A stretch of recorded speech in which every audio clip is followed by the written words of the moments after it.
حرمت عليكم أمهاتكم وبناتكم وأخواتكم وعماتكم وخالاتكم وبنات الأخ وبنات الأخت وأمهاتكم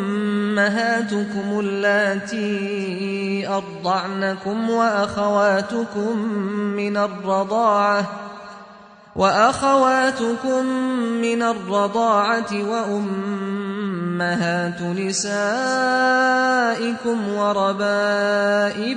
اللاتي في حجوركم من نسائكم اللاتي دخلتم بهن،